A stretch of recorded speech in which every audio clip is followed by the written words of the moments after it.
Pleasure to be here. Well, as you know, I've written, I wrote Doctor Who, the classic Doctor Who, you might say, for 9 years, spanning from 1971 to 1980, when I did a solo one. And thereafter I did all sorts of things like Bergerac, Shoestring, all kinds of any police series, you name it, I think I probably wrote on it. But in between all those, some, I think some pretty good plays and children's series, which were sort of my own and Dave Martin's, who's sadly dead now. We had quite a bit of recognition for the stuff we did. And I then went into the sort of production side, and then when things were at their nadir, I had a terrible movie which went all wrong, and I thought that was it, that I was going to bust the whole thing, but I had a phone call from a guy called Nick Hart. And that's the rest of the story. But I mean, please ask any questions about anything that I can answer. Go for it, Gary. Go for it. You wrote Sky. Yes. Now, again, it's one of these I haven't seen, but so long, and Sky is, at a guess, is it almost? Could you almost say it was a green issues before green issues were absolutely aware? Because yes. Now, if I remember right, you have like this supernatural being who suddenly appears, and there are links, and you made some pseudo links to Christianity with it as well, didn't you? Or something? Well, it's about everything, really. Yeah. Oh, right. The point is, it was the 70s, and I suppose there was a beginning of feeling about ecology, etc. And but we used this kind of element that called the animus, which is the earth, the whole vegetation of the earth, and the stuff that makes the earth work.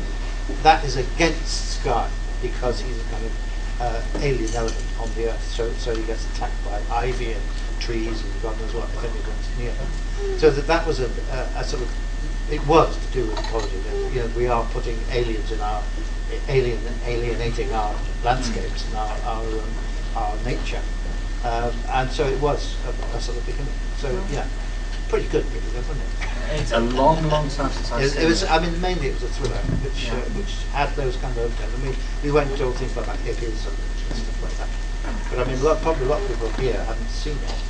It's now available. Do you have a favourite Doctor Who story? Yes. My favourite one is The Mutants. So it's always difficult to do a six-parter. It's the second one we did, and they always tend to sag in the middle. And The Mutants, I felt, was a good, strong story which kept going all the way through the 6 episodes. And again, it was about nature. It was about some creatures evolved in a totally different way to us, but ours kind of mad, blinkered Earth way of thinking, couldn't understand that something else was happening, or didn't even try to understand that something else happening. When in this Solos, this planet, the evolution of the reproduction and life cycle of this species was in fact very, very long time, and it was a bit like our insects and things. So it came to a puberty stage, and then into the flying creature at the end. So, but there's also the second line, if you like, was Britain's retreat from India, from empire. So that's part of it, with the poetry side of it as well. So that's got a nice parallel, and I think to me it was one of the most fun ones to work on. How long did it take to create K9? Minute and a half. I'm so glad he switched off over there. He heartbroken. Yeah. Oh. No. Dave and I worked in a barn at his house, which we converted into from the stables into a writing office sort of thing. And Dave had a series of springers, which they're always a bit boisterous springers, and I think we had 3. I think we lost all of them to stupid rushing out and getting run over, or doing something stupid. One of them was in the back of the Land Rover, and saw a female, jumped out. Of course, he still had his collar on. Terrible story, I know. But anyway, so I think Dave probably had in mind the idea of an indestructible dog. So maybe that was what made it come up. We were saying that Professor Marius, trying to get out the character of Professor Marius, we thought, quite nice to get a dog, I mean, obviously on Earth he would have had a dog and he couldn't bring it to space, so he made his own, which is K9. But I mean, it wouldn't have a sort of think phase of it. It was just, okay, we've got a robot dog. What's he like? He's like this, but I was saying just now to somebody, I wanted him to hover at that point and move around, as if on air. But of course, being the BBC, they couldn't afford to do what was then colour separation overlay, and it was in a pretty early stage at that time anyway. And so they said, no, we're going to have batteries and pulleys and things, and we're going to make it so heavy that it knocks the scenery over when he goes crazy. But they sent us, how they thought it might look, and we said, yeah, okay, fine, and that's how it came out. And well, it's what I don't want to offend the poor or thing, but it's what I call sort of Austin Allegro. And, so this is not a reliant Robin. Oi, leave reliance alone then. Not far away from it, but Austin Allegro is about right, and of course the new one is Porsche. So the new ones, it's got a lot more tricks. Yes, well, it flies. It sort of hovers around and comes in at that height as opposed to being always on the ground, so that the actors don't have to lie down and kneel down to talk to it and have conversations. He's got no extra powers, I mean, in terms of guns or anything like that. He's just exactly the same as stun, and it can be used for other sorts of things. But mainly it's just a stun, because he's been programmed never to kill, which like the old one was. So he's got the same. I mean, he is K9 after all, so he's got the same properties in that sense. But what's so good about it, he's got much more of a sense of humour. We felt we could sort of liberate him from having that kind of robotic chat, and now become, have the regeneration has given them not only a new body and new ways of moving about, but also given them new kind of vocabulary and way of speaking and a sense of humour. So can I ask a question here, Paul? So your original vision of K9, because of budgetary constraints or technology constraints at that time, you couldn't realise that vision, but as the things moved on, now, let's say the Sarah Jane Adventures, the way that K9's being portrayed is how it was originally visioned to start with. Only in the hovering, I did. Yeah. And any other way, it's much the same. But I mean, also, of course, in the new series, he takes the Doctor's part. He is the star. He is the leader. He's the one that sort of has the ideas and works out the calculations and things, and the others are the kids that follow him. So, whereas there he was kind of there for just the odd joke and just the odd sort of calculation and to bash through a door. But now K9 sort of does the work of the Doctor, if you like. Given then with K9 and having looked at the list of your work on IMDb, you're not afraid to sort of do. It's one thing that's so lacking in today's television is to do adult themes, either with children's television and things like that.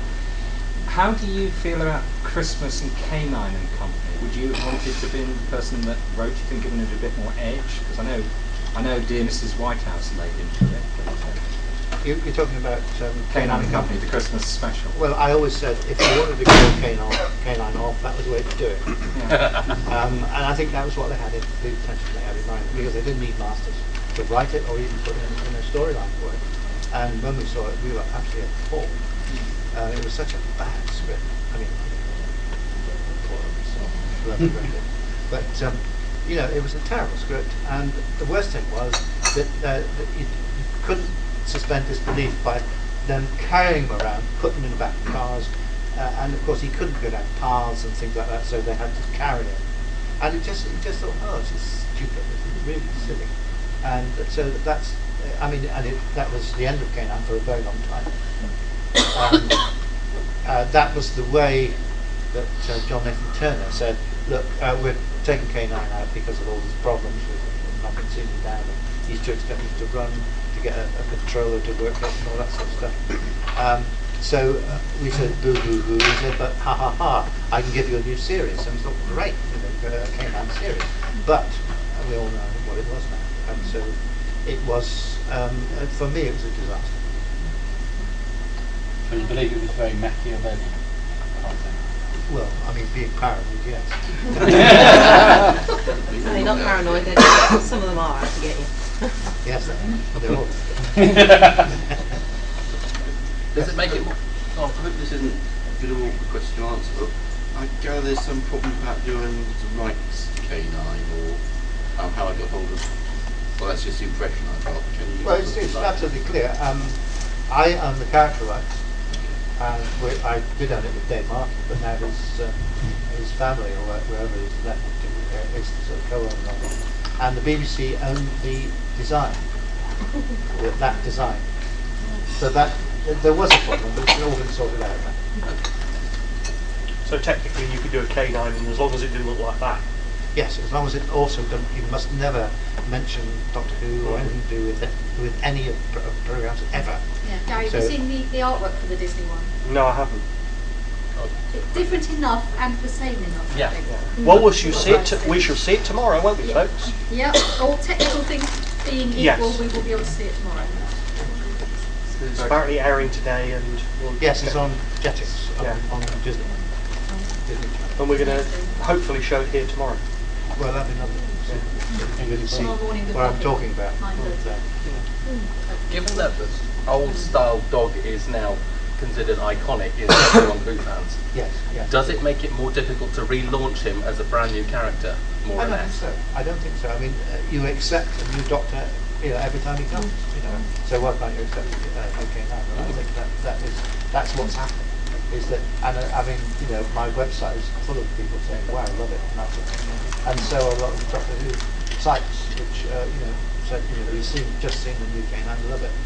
There's some older fans who sort of say, "You must change it." Well, it's like different incarnations of the same character. You got the classic '60s Batman, and you got the Dark Knight. Yeah. Both can exist at the same time, but they can't appear in the same comic. We had this from Mike Collins last year. Yeah. A different K9 is not a problem as long as no connection is made to the one that's currently appearing in the Sarah Jane Adventures. As long as the two are kept completely separate, there shouldn't be a problem. Which they are. So, I've not been able to, I don't have very much access to the internet, so I don't know what's been going on about. Is it being filmed in this country, abroad, and how much, if it's being filmed abroad, are you being able to go to where it's being filmed and put a lot of input in? yes, the getting the money together. I mean, I'll tell you the whole story.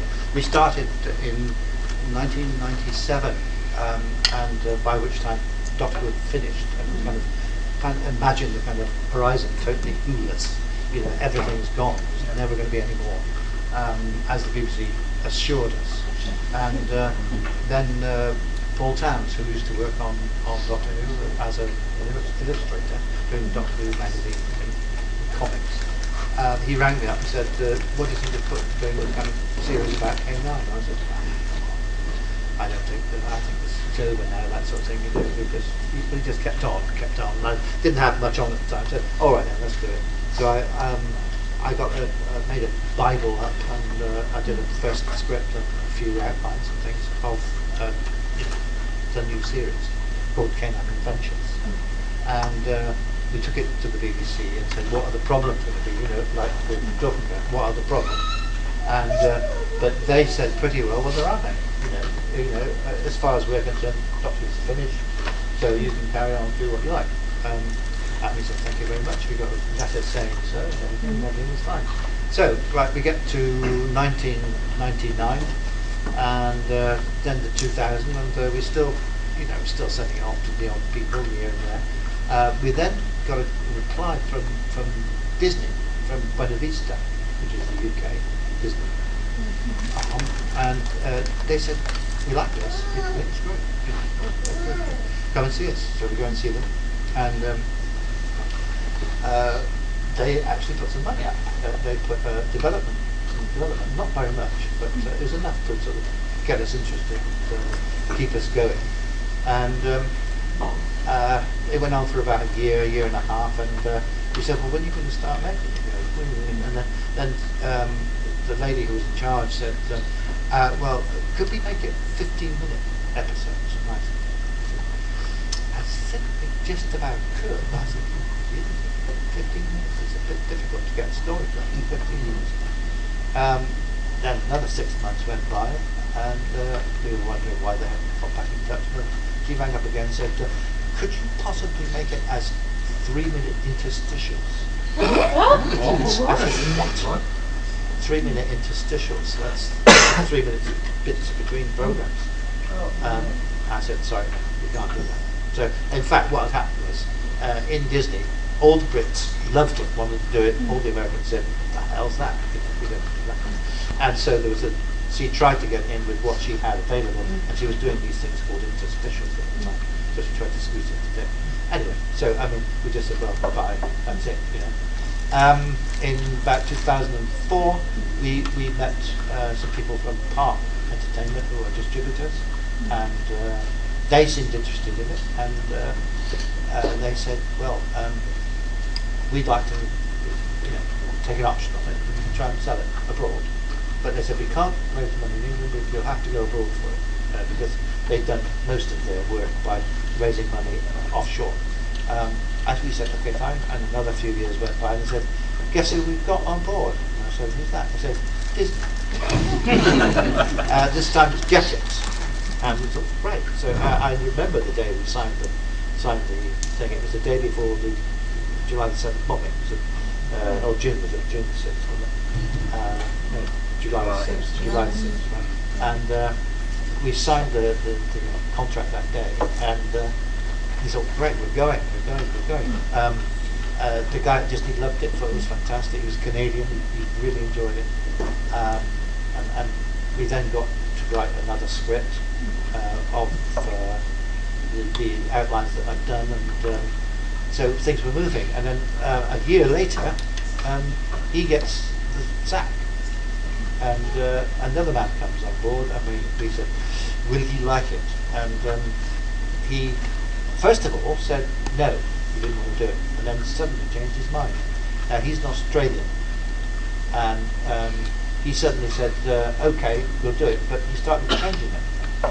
So we had a slight problem there with things being changed without our permission, that sort of stuff. Anyway, so he said, well, look, why don't you go out to Australia? Where we're going? Oh, that's right. By that time, the park had got money set up from Australia, so we were going to do it in Australia, but we were going to do it in Brisbane. But Jetix man said it's got to be set in London, so we're going to Brisbane to shoot London, which is a funny way to go about it, but it's supposed to be in the future anyway, so it doesn't matter. So what we did was use Brisbane and pop in St Paul's between two buildings, that sort of thing, so make it feel like the obligatory London establishing shot with red bus and black cab. Yeah, the whole establishing. Ben in the background. And then once you've seen it, it's supposed to be London. You just believe it. But I mean, I didn't see a problem with filming in Brisbane anyway. But because of the kind of House of Cards of a deal, we had to accept that because they put up a great deal in Australia, they had to have Australian writers, Australian directors, Australian actors, Australian everything, virtually. We couldn't say anything about it. But I mean, happily, you will see tomorrow. It all came together very well. So what was the question? It was about how much input do you feel you've had as the series has gone along? Do you actually get to write? Is it our first meeting with the Australians was to nail down a Bible. So we did that together. So that the Bible that was made up, which was about 60 pages long, is the one that we made together. So that's fair enough. And then I've been a script editor and general kind of checking things out and whatnot. So they'd you be know. able to send the scripts over to you. No, I went there. Sorry, you did ask that in the question. Yeah, I went there for a year. Yeah. I stayed there Oh, for a wow. year. Yeah. And I watched through later. Yeah. And are they finished filming now? Oh yes, we finished filming back in May. May the 1st. I came back on May the 1st or May the 2nd. And now I've got the whole sort of second series laid out at the moment. I mean, but we haven't had any go ahead to talk yet, so that's another matter. Okay, that one. Any more? Loads of time sprung it. I loved it. I loved Australia, but certain Australians I didn't like. I mentioned, because briefly we're sitting here, two series that when looking you up on IMDb. Now I've only got very, very distant memories of Arthur the Britons, and you apparently wrote a script for that. I don't know. Well, we what created one. it, Dave and I. Oh right, Yeah. okay. We got the Writers Guild Award for that one. Because isn't that Oliver Tobias's first Oliver Tobias, television? yes. Good old role? Ollie. We've worked together lots since. Yeah. Yes, it was. Again, that was one of those sort of odd things where, because Dave and I had written a thriller with Leonard Rossiter called Thick as Thieves, which won a British Television Society award, and then the head of HTV said, "Okay, we've got a children's series. Do what you like." And I've been working on this sort of Arthurian idea for a long, long time, since can't remember exactly, very long time. Because I was asked to make a documentary about it once before I met Dave or anything, and I said, "Well, how about this thing, Dave?" And he said, "Yeah, love that." And so, of course, we'd actually written a screenplay for a big movie, but we couldn't get it. So I said, "Well, look, here's the stuff. Here's the stuff of it, the bare bones. You know, let's try doing that."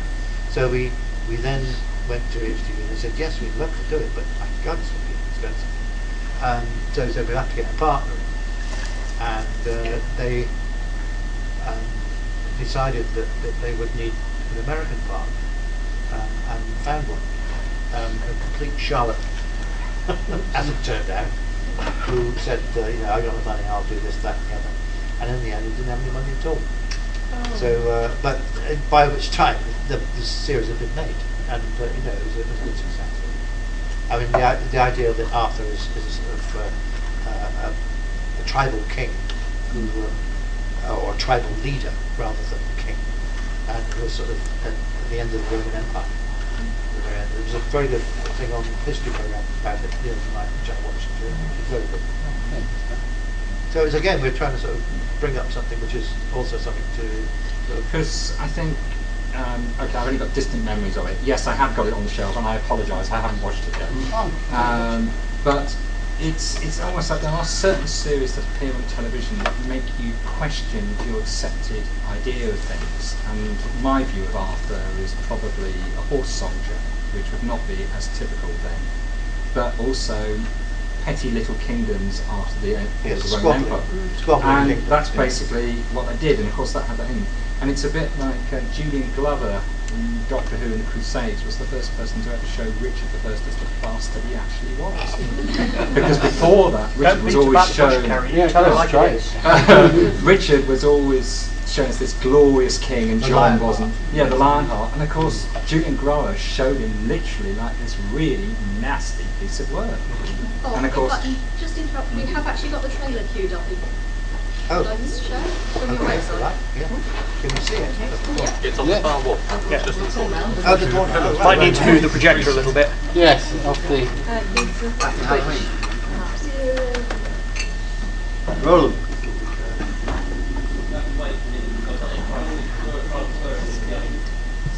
Oh, wait a minute. Tell us when you're ready. Technology. Tell us when you're ready. it's almost like you have people who actually, I suppose, either have the imagination to give that influence to people to go away and they reappraise what they actually take as being accepted. Yeah. It's one of the conversations I've had here this weekend among some people. Is when I was growing up at school, I was brought up to believe that the Egyptians were a separate culture, the Greeks were a separate culture, and the Roman, and they never had anything to do with each other. And of course they traded with each other, but you were brought up to believe that these were separate individual cultures that never had anything to do with each other. Even more extreme example is business with a local gold mine stuck in the middle of it. They've now been able to analyse some of it. They found the gold came from Byzantium and the garnets came from Sri Lanka. And this is a big surprise. It's very wonky. Yes, down a bit. Yes. Is it on the website? Oh, wow.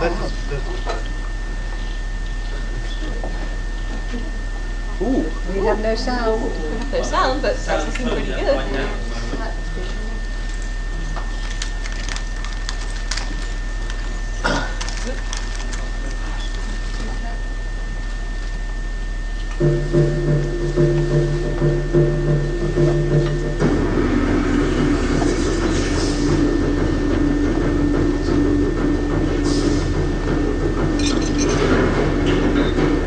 Special delivery from the department.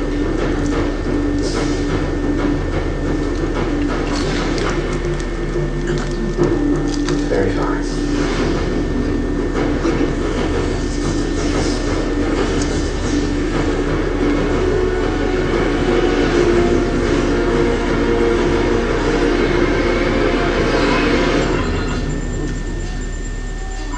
So, my name is K9. Don't know where you came from. My handbag seems to have been scrambled. I have no memory of myself. Your general reference capacity is unharmed and absolutely stupendous. That tickles. Of some kind, but not aroused, not yet. Ugly, unengaged, terrible zone.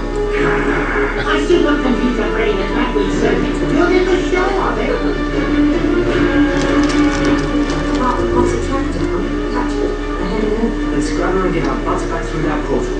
Agreed. Rapid transport of butts. Imperative. Why is the department imprisoning aliens? There's a lot we don't know about the department. The ability to travel through space and time is a moment ago. Aliens. Why is it never anything fluffy or friendly? Detonation! I've recommended rapid movement to the opposite direction of the zone. No words wrong. Back on the beat.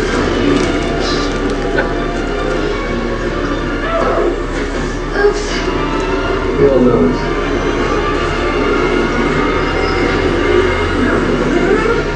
I'm going after her. Schrodinger's cat and kitten. Temporal error detected. Exit strategy. What do you want? Same as you. To make a difference.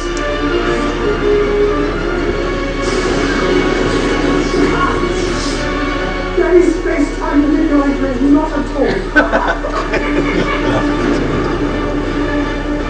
Well done, K9. And welcome. Destroy this, human. Oh, awesome.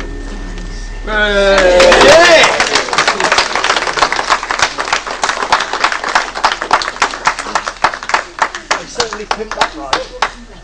They've certainly pimped that right. Yeah, I think so. Oh. That's perfect. That's brilliant. I love that. Now who wants Disney Channel?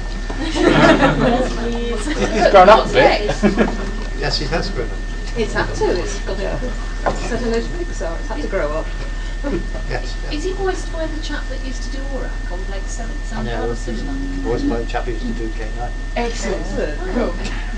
That's how you know it's the real okay. It's a tough one. Yeah, I had to fight for that. I really had to fight for it. They wanted to put an Australian in. Oh, no. Yeah. I wouldn't have known. I mean, he wouldn't have spoken it in Australia, but I mean, but he is an Australian actor, and he wouldn't have got the sort of nuances that John could get. And, Wouldn't have been K9. No, exactly. No, that's what we kept saying. He is K9. Why? So what comes next? Because you watch that, I mean, I am a Who critic extraordinaire, but you watch that and there is enough of old K9 in there. I mean, especially in the eyes, you know, the visual panel as well, and the voice, and you actually think, that's my K9, that's the old thing in the corner, just completely upgraded. The only thing I didn't like was the ears. It makes the character look silly. Lose the ears. It looks more like a dog though. No, it looks like some sort of elf. Hold on. You get more expression because you can move for years. Yeah, but they're too long. Yeah. Well, Lock 4 inches off. okay, sir, you carry on. No, just makes it look silly. If you're not happy with it, then Don't worry, we ignore Barry anyway. It's only because it reminds him of bunnies. I'm passing. No comment. To let you know, he was dressed in a bunny girl costume. Oh, So If the new series of K9 does well, and I really hope it does, will you do more? yes, we're already talking about doing a second series. Oh, good.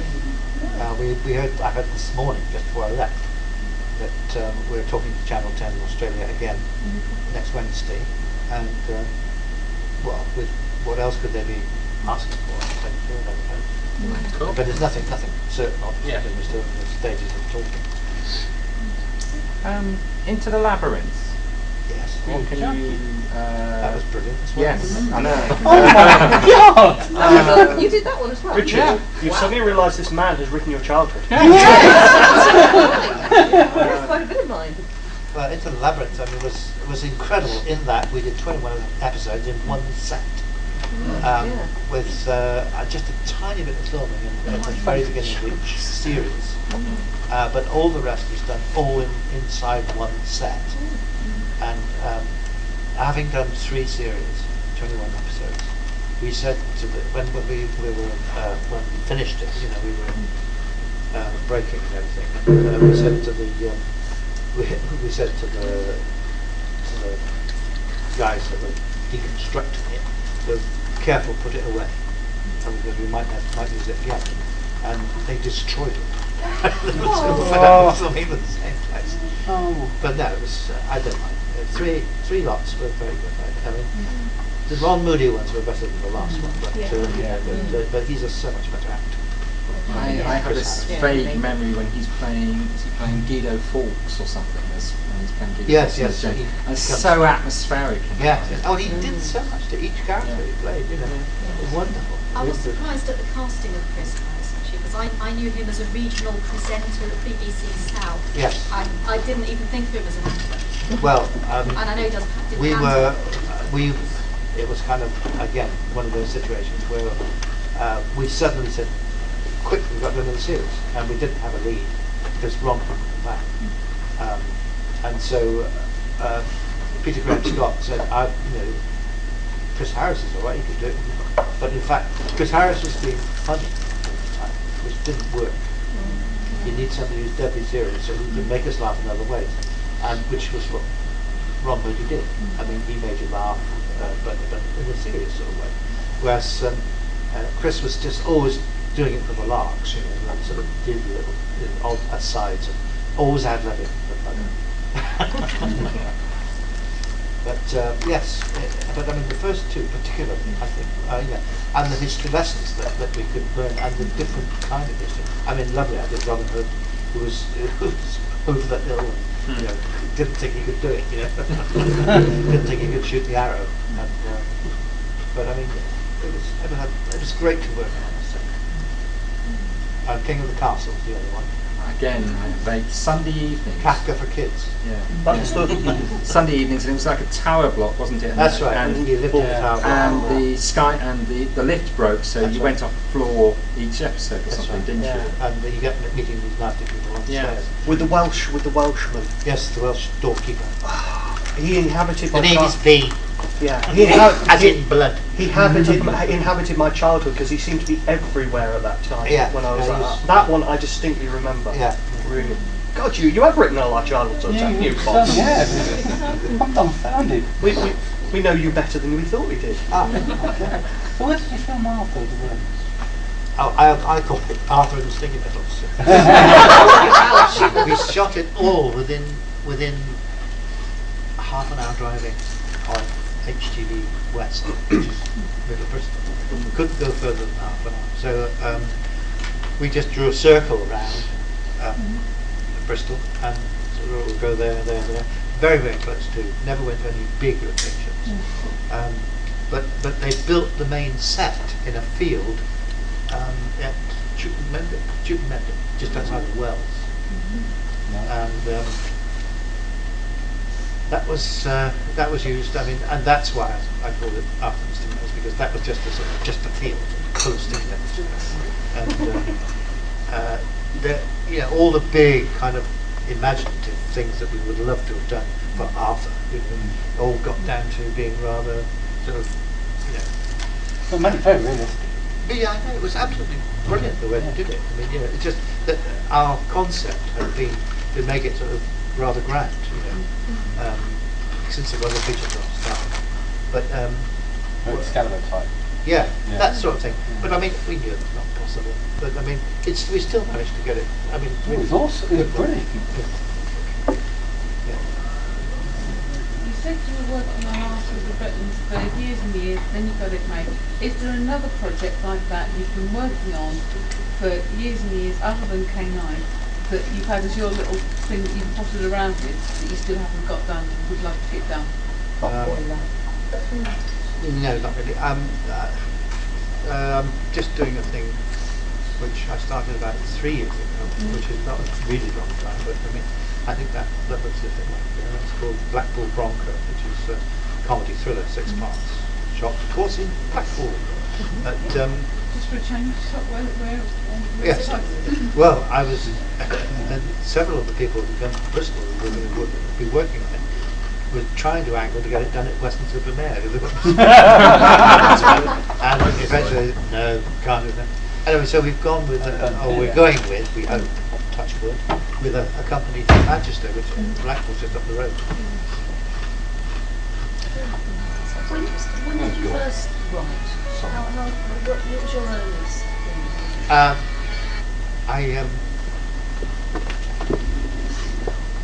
I started doing animation, and I went to college, and I did the film course. That was, I mean, it was a subsidiary course, and it wasn't actually a film course, it was a subsidiary course. And the guy that was teaching film was from Alison Batchelor, who used to do animated cartoons. So I got taught by an animator in that. I'm only 2.5 days a week, but he built this rostrum to make animated things on. And when I left college, I didn't know what to do, so friends of mine sort of decided to make a film, and we decided to do an animated film. So I built my own rostrum in my basement, and so I made several films, some for BBC, for Vision On. Do you remember that? Vision Wow, On? yeah. The Digger, you remember that? The Digger. See? Told you, Richard. And, but then John Borman saw some of the stuff we've done, and he said, "Oh, well, make something for me." And so we made a few things for a very late night show that he did from Bristol before he went to the USA, and he took our best man with him, unfortunately, who wrote Point Blank. Oh, cool. Not bad, eh? Jesus. And anyway, so I was now doing what I wanted to do. I was in, but I wasn't really doing what I wanted. I didn't know what I wanted to do, really. And then quite a lot of people used to come along and say, I hear you've got a roster. Could you let me make my film in your honourable roster? Yes, okay. And then this guy came along one day and he said, I'd like to make a film, and we did a deal, money-wise, everything. I thought, well, what is it? And he showed me, and it was George Crabbe's poem, Peter Grimes, and he wanted to do it. It was an illustrator. It would be sort of black and white drawings, and I said, so right, how are we going to do it? And he was going to do it, zoom into a face, zoom out, zoom in, move along. And I thought, such a fantastic poem, such an incredible story. I thought, like this is absolute rubbish. And at that time,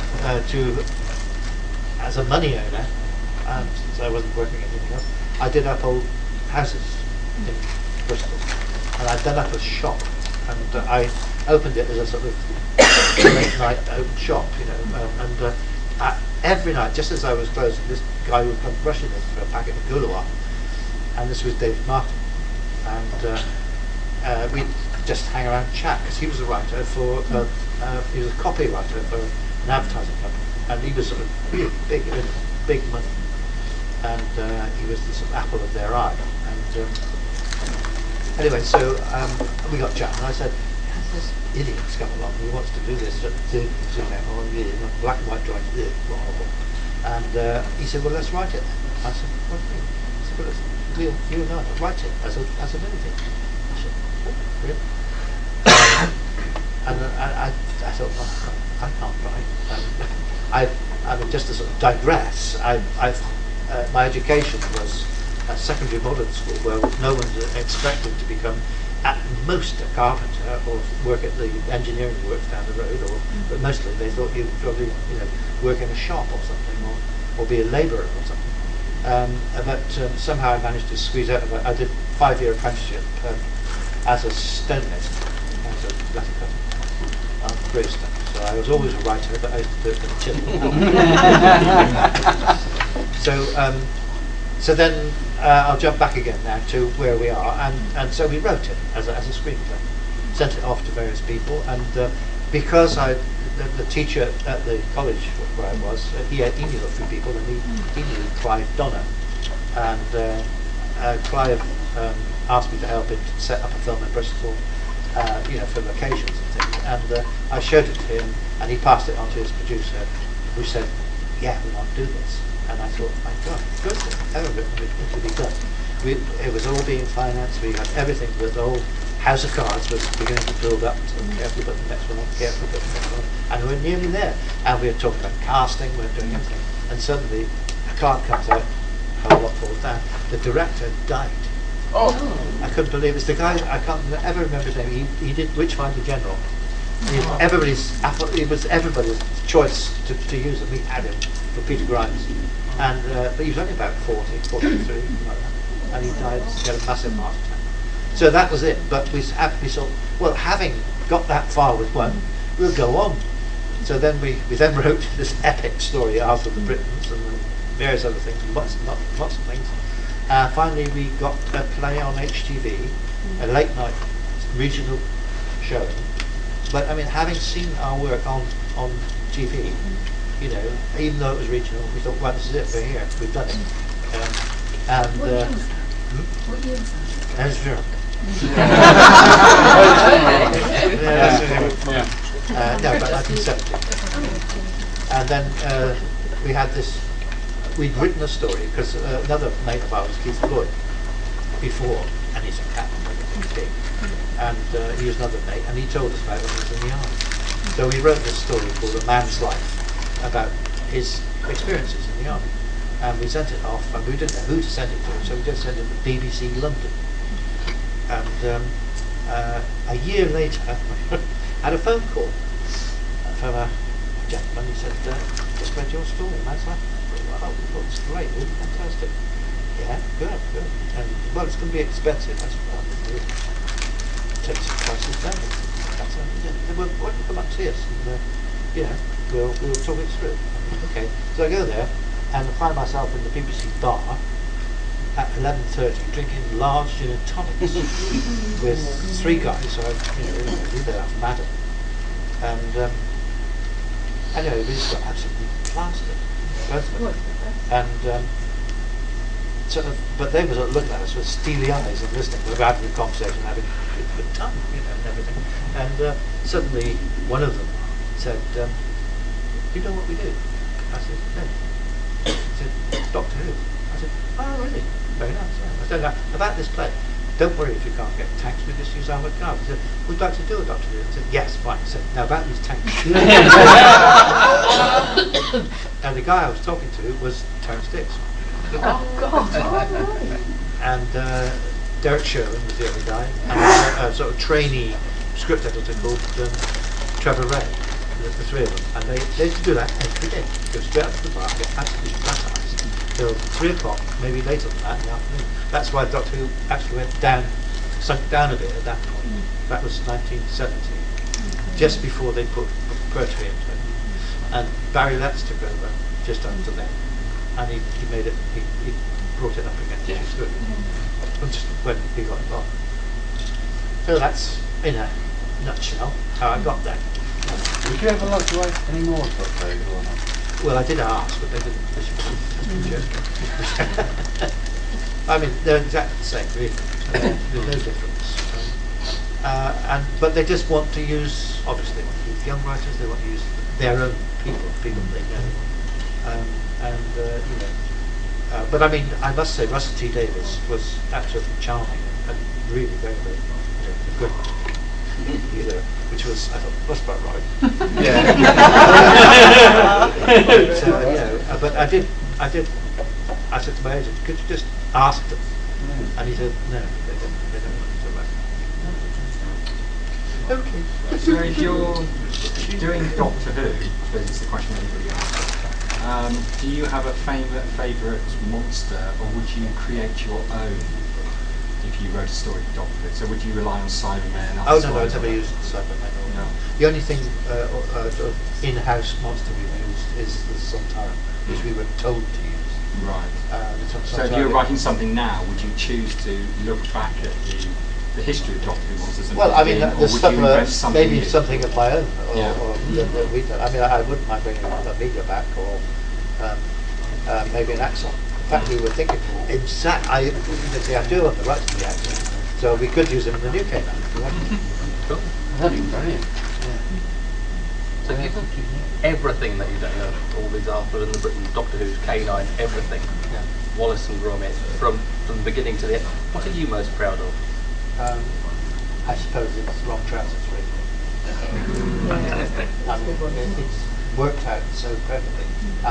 Barry Levinson from DreamWorks, he came up to me and said, I hate you. He said, that's the most incredible story I've ever seen. He said, I'm always surprised at what happens. He said, it's really fantastic. And, but then you see, when we were trying to do, he was, had his nose in the feature film, he just kept trying to push it off doing those kind of things and make it absolutely obvious what was coming. Oh, they must know what's coming up. Saying, no, they don't have to know. and sort of, Wallace must learn something. I said, he never learns anything. That's the thing about Wallace, he just goes through an experience and never learns anything about it at all. Yes, I think that's the best. Sorry. Was there anything when you were writing the Wallace and Gromits that you were thinking at the time, they're not going to be able to do this, but let's try it anyway? No, because I've worked with Nick Park. Yeah, I just add a rider to that. I think King of the Castle also ought to be there as well, because when I finished that, I sort of had a shiver going up my spine. I thought, my God, they're never going to set this. In fact, it did have episode 1 got a very rough ride. The ITV people said, oh, God, I can't show this to children. Keep them all awake at night. And I kept remembering Robert Holmes saying back at the BBC, said, let's frighten the little buggers to death. That's what I want to do. Always works. It's popular. Yeah, well, I think you'll find it with this one. So we come back to that, where we say, it is frightening. Of course it's frightening. It's got to be frightening. Yeah, real life is frightening. Having gone through this terrible mill it went through, forget from this producer, Graham Williams, they said, you can't have knives, you can't have this, you can't have that, you can't have that.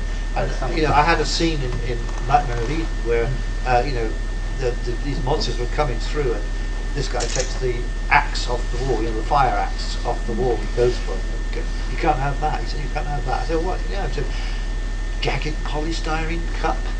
I was actually amazed you got away with having a crew member on drugs. Well, that was the whole point of the story. That I said, you either accept the story or you don't.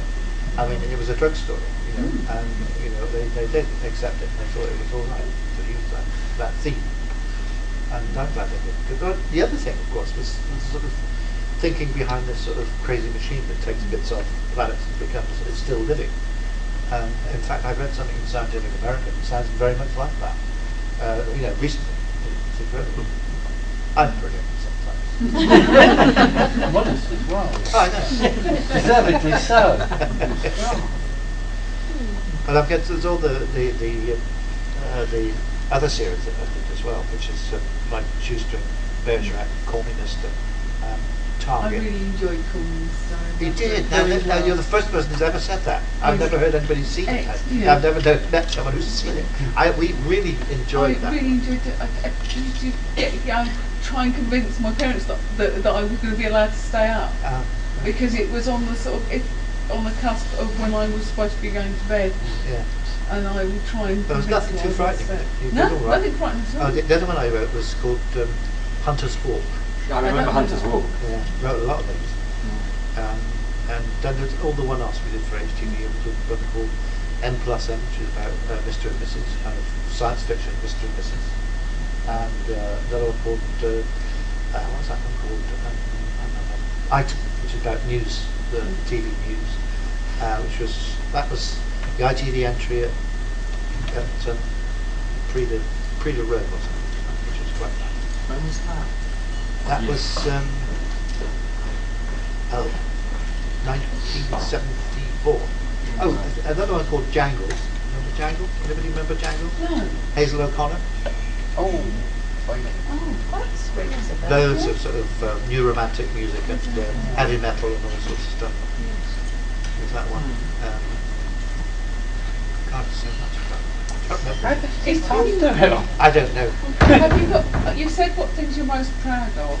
Have you got a favourite character that you've written about? Not necessarily yours, because you've written for the Doctor, so and that's somebody else's character originally. But have you got a favourite character to write about, or is it just who you're writing about at the time?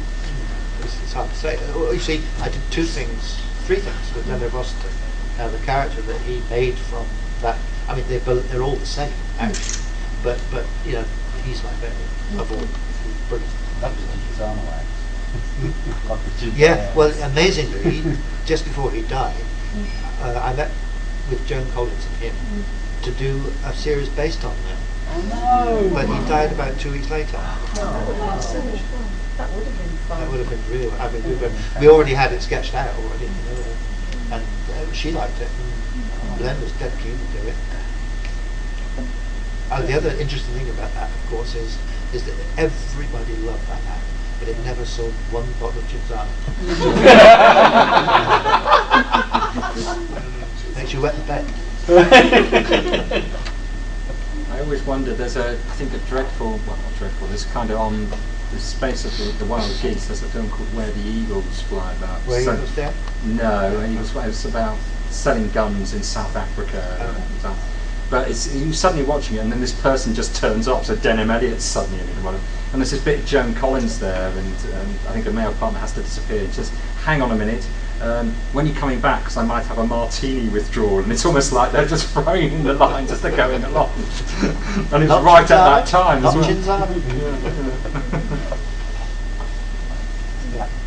What did you watch as a child that got you onto? Well, I suppose really, I mean, showing the age now, it's radio more than anything. I used to listen to Dick Barton, Journey into Space, things like that, you know, and I really got into science fiction at school. A mate of mine was a sort of bad thing about rockets. We were never doing anything else but drawing rockets. Rockets and spacemen, goodness knows what, and the moon and everything. And then when I left school, I still kept it up. I kept up the interest in science fiction, rocketry, and then I started to read, Heinlein and everybody, Asimov, got really into it. But it's been with me since I was young. And for me, see, I mean, I watched every Doctor Who, the very first one, whereas Dave Martin hadn't. And so there was this kind of difference between us. When they said we want to do Doctor Who, I said, "Oh, fantastic!" He sort of looked quite so keen. What other sci-fi programs do you like or liked? I loved first Star Trek. I didn't like. Well, I don't want to say what I didn't like. Why not? Well, I didn't like Blake Seven particularly. I used to like, was it Lost in Space? Yeah. But the thing that really got me going was Forbidden Planet. That was not happening. I mean, that's not serious, obviously. But the thing that it's actually based on a Shakespeare play. That's an idea. So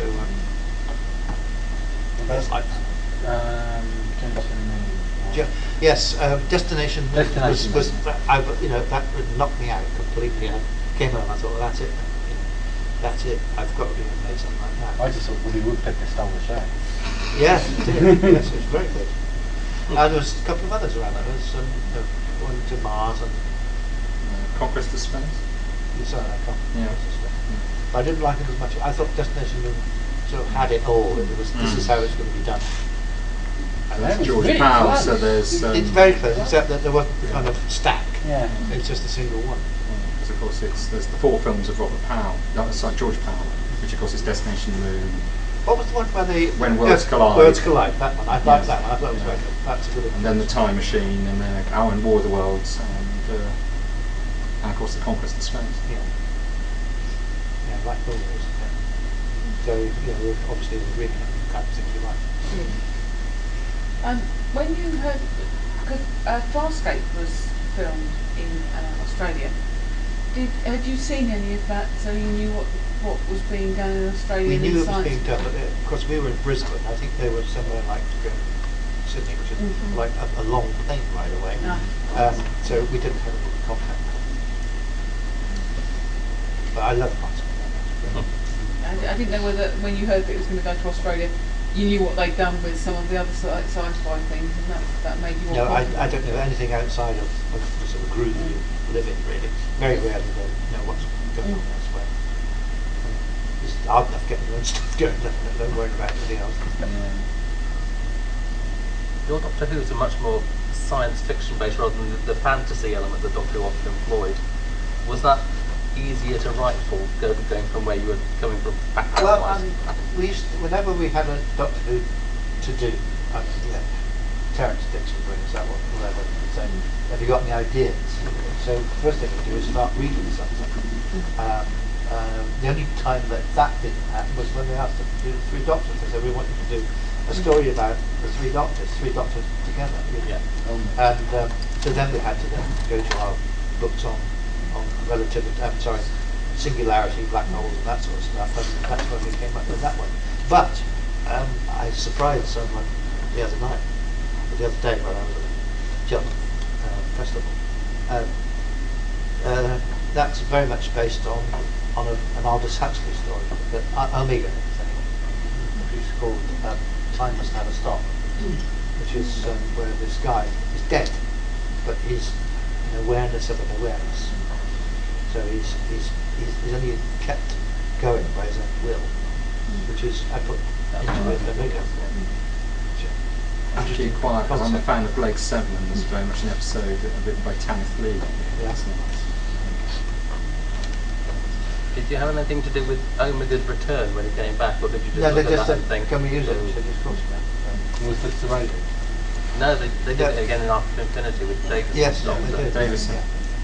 But it wasn't a patch on the 3 Doctors, because 3 Doctors Omega was really powerful. He was. You got the idea, this guy was pretty much a demigod. Yeah. And yes, a hero. I could have been a god. Yeah. And then he comes back in After Infinity. He's got a chrysalis hat on, and that's about it. Yeah. But so he's lost the mystique that he had. Yeah. But if they bring him back again, and let's say they're going to bring back Time Lord at some point, so I see no reason why Omega won't return. Yeah. Will you say, would you be happy to write for him again? If they asked me, doubt they would. I think they would. I think they should. Jim, send them a good script. I'm not going to send them anything until they commission it. Wife, 2 kids, and a dog to support. I've got 9 children. 9 children? 3 marriages. Cool, no wonder you're so prolific. Yes, prolific and everything. Favourite memories of your times on Doctor Who? I think, well, you see, our times in Doctor Who were sitting down in an office tapping typewriters. We weren't there when they were made. So that sort of memory doesn't go anywhere. We used to go up to see a recording now and again, but a recording is just being in a TV studio. Yes, one really great moment when John Pertwee was with the Doctor, and we were just at the end of the recording, and I don't know whether you know this, but the unions were so strong at BBC that it was 10 o'clock we closed. As you go 10 o'clock, you turn the lights out, and so all you had to do was the final thing was what you have to do, John, is get the TARDIS going, and then we just bring in the TARDIS sound, and we'll fade out. Okay, right. take one, off he goes. And he goes there and says, just right. And he says, can I do it again? He said, what? He said, well, I didn't do it in the right sequence. The director said, it doesn't fucking fly, you stupid.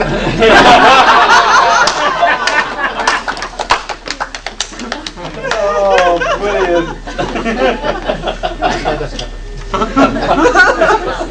What do you mean it doesn't fly? Oh! You got me very worried there. Talking of mechanical dogs, there's one in Wallace and Gromit. Is he based on a certain tin thing? Oh, I don't know really. What do you think?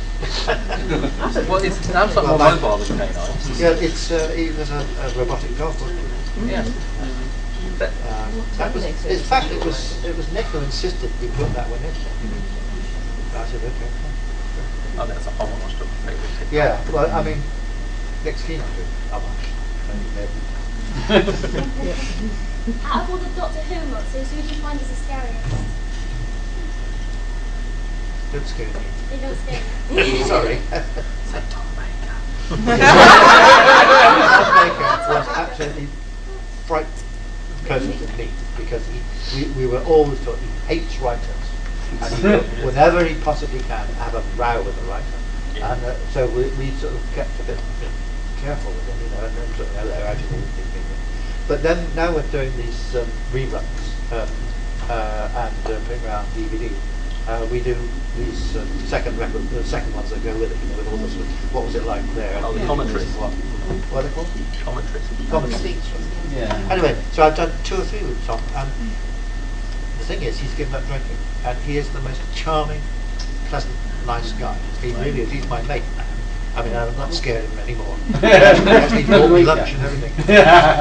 So, you know, but he is a charming fellow. He really is. We've had a few marriages, haven't we? Oh, yeah.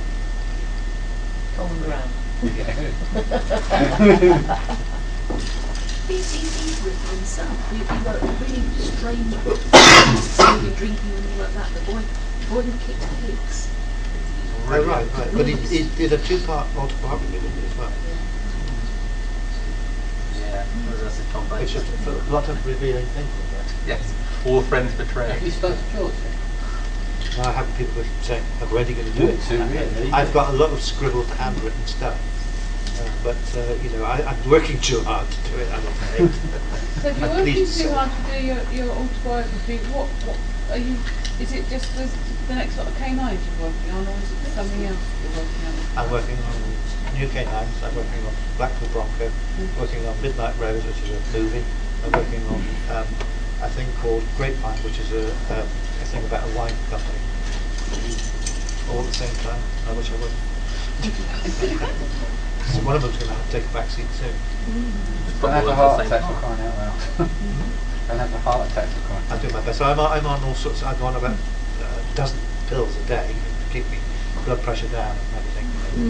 I've had my near-death experience some years ago. So been there, done that. What I'll do again. Old hat. Got the t-shirt. If you do get confused, does that mean K9's going to turn up in Grapevine? Yes, I think. Because Grapevine is an Australian show about a winery. Just have them going past in the background. Yes. Great. Yes. Glasses of wine in the hand. Have another drink. I mean, It's the same company. Then I just go for it then. I'd love to do it. You said earlier on, when we were talking in the bar, that there are touches and little homage touches in the new K9 for the fans of the old K9 to look out for. So roughly, without actually giving anything away, what should we be looking out for? Is it foregroundy, backgroundy, the costumes here and there? It's hidden. Well hidden. It's hidden in there, but if you know your Doctor Who, you'll recognise it. I can't tell you. Otherwise, somebody might run the BBC and they put references. Yeah, the last person we want So to you talk must to BBC. see it yourself and think, oh, I like that. That's what it's there for. I mean, and Paul's very good at doing so it's right, we've got the reference. Be some Yeah, well, I mean, but he's going to have to prove it. Yeah, it's true. That's just a piece of set. Prove intent. Yeah. And if the item, I mean, wherever Barry is, because Barry's always the one getting it, telling me what it is copyright is different in so many different countries. Yes, and, well, I'm not worried about it. I'm not worried about it at all. I think it's fun. Yeah. You know, if anybody says to me, I say, well, it's only been fun. Yeah. But if the item because obviously from a fan base, you know, I'm not that I've made any for ages. I'm a fan costume maker now. I tend to make copies, but if I was doing it for business, it's almost like what you've got to do is just make it 15% different. Oh, I think it's 15. Yeah. Well, that's the same with ours. Yeah. They said the same stipulation. Yeah. But I mean, how do you gauge 15% in a visual? It's a visual medium. And all the people you've worked with, actors and directors, who would you like to work with again? Do you mean if people could be brought back from the dead? Yeah. Apart from Leonard Rossiter. Let me think now. Well, Leonard Rossiter was the best guy because I mean he was such an intelligent actor and he was great fun to be with. I mean, you know, my wife and I used to go to dinner with him with the rest of the people on the show, and you'd just be laughing from the time you started to the time you ended. I mean, you know, it was sort of like 3 hours and just stop laughing. In fact, I think my then wife, wet herself at one point with laughter. Fun and quick things. Yeah, fun. But you know, there's lots of, and it's very difficult to think. I mean, lots of them were great to work with, and there was some awful moment. I mean, Ron Moody was terrific to work with, and suddenly he just explode, just go absolutely crazy. So you bastards said, this all down to me. This all down to me. He said, you wouldn't have this joke going anywhere else than me. And you say, all right, Mum, calm down. Yes, you absolutely will. And he'd calm down and be all right for the next, 2 or 3 days, and then suddenly bang out. And that was incredible. Some of the other actors do that. Now, the other great actor that I've worked with is Ram John Holder. He's very, very good. It was it Desmond's? Black Knight. Very good actor, and I've used him a couple of times. What do you mean, the actual senior, the barber, the old age? That's the guy, yes, the old guy with white beard. He was in a thing called Murder at the Wedding that we did, and he was in a stage play that Dave and I did, which is called The Rat Trap. It was called The Rat Trap in anticipation of a very long run. But it didn't turn out, it lasted 3 weeks at the Northcott in Exeter. Well, you can't be a runaway success, can it? Yeah, but I noticed when I was at past the theatre where the Rat Trap was it the 45th year? So really crazy. Forever for that. Right. Tired you out, have I? Any I was chance just in awe. any chance of merchandising from the UK night? Yes, we're all sorted out on that, yes. I'm thinking a full-size prop. Full-size prop, Oh, yes. Hint is that? Well, I mean, you should have come to the thing on Thursday. We had it there. Full-size prop there. But I mean, we'll put it on license and stuff. But we've had talk to toy makers, because he's quite keen on, especially the monsters and the gadgets and the bits. K9's going to have company. Oh, we could write a story about that.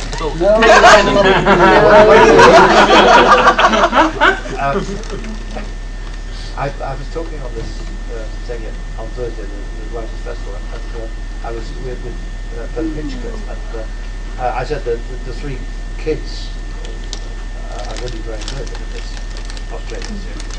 He misheard me and thought that K9 had 3 pups. He said, well, what do you call them? I said, well, one's called, and he said, it's funny names for dogs. They're children, people. Oh, sorry, I thought that K9 has had these 3 pups. How are you going to manage that? He thought. I'm all flying.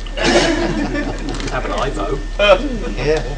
Well, I mean, it's something in the future, perhaps. But oh, wow. You've got to find his bitch first, haven't you? That'll be Mr. Smith. Ooh. I Well, ladies and gentlemen, I think unless you've got any further questions for Bob, I'd like to ask you to put your hands together for a